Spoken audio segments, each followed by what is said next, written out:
Hi dancers, this is a short little video looking at Infra key facts. Okay, so you are going to need your anthology workbook because as we go through this video, you're going to be able to fill in the first couple of pages of the key facts.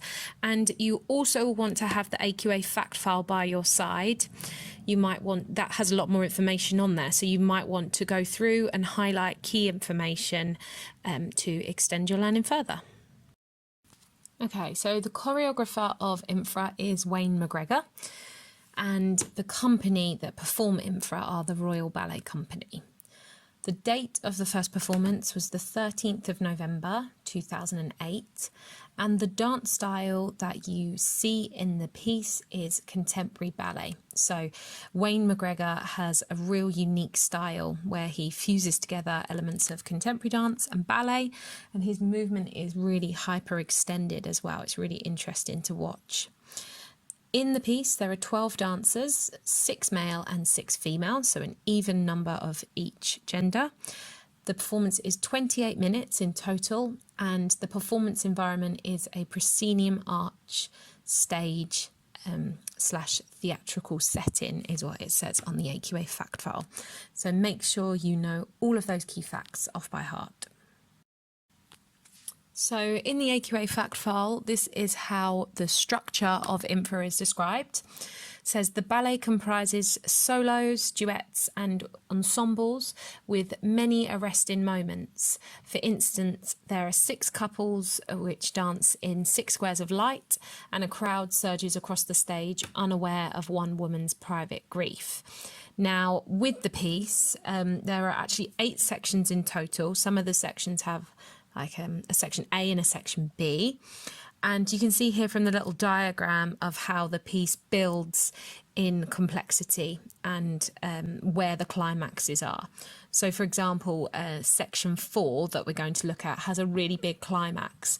And this is where you see the couples dancing in the 6 squares of light. Okay, so you've got 8 sections, and this is the structure of the piece. Now let's look at the stimuli in Infra. So stimuli or stimulus is a starting point in dance. So it's where the choreographer begins the piece. You have 3 for Infra. The first one is the actual word infra itself in Latin, which means below. And in the work, Wayne McGregor wanted to present a portrait of life beneath the surface of a city. So it's all about what's going on underneath, sort of like the city of London. The next thing you've got is the Wasteland poem by T.S. Eliot. If you have a look in the fact file, there's a little bit more information about that poem with a key quote in there. So have a look at that about the fog. And when you start to analyse the production features, you can make links to how the production features might link to the stimulus. And the third thing is the London bombings, which Wayne McGregor actually mentions in his interview. So that isn't in the fact file, but he does mention it in the interview. So you can use it within your question paper. Okay, so let's have a look at the choreographic intention for Infra. So this is what the choreographer wants to and aims to communicate within the dance. So the first thing is seeing below the surface of things, and quite literally this is the case with the design. You see people walking in the street, and the set design, the projection, you have the dancers or the people walking across, and then you literally have the dancers underneath. So that's the idea of seeing below the surface of things. But also you've got in there as well human relationships. It's about people. It's all about people, and the choreography has found a pedestrian language which is recognisably human.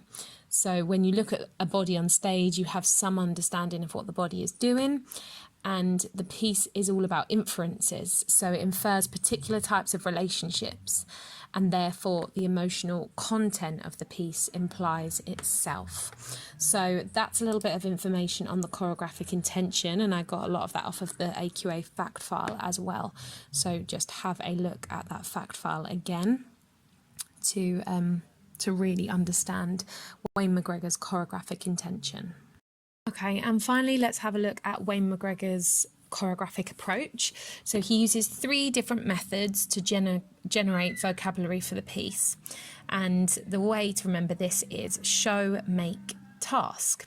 So firstly, he shows a phrase to the whole or part of the cast. The dancers watch and either recreate the phrase exactly or they create a version. Make means that he makes a phrase on a target dancer or dancers, and the others watch, copy, or develop.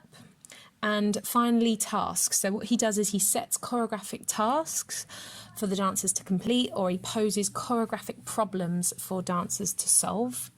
Typically, the task or problem involves imagery as a stimulus for creative movement. And then this movement vocabulary is then structured into longer, he calls them sentences and paragraphs. And finally, he works musically with the structure and pieces it all together like a jigsaw. So that is the choreographic approach, show, make, task. I hope this video has been helpful. Please now could you go to the Frog site and type in GCSE Dance Anthology and look at the relevant work. Make sure that you now watch the work, that you watch the choreographer's interview video as well. And Artspool have a really good key facts video on there as well, which is quite interactive for you to just go over these key things again in a different format and to also learn a little bit more about the production features. Okay, so I hope it helps.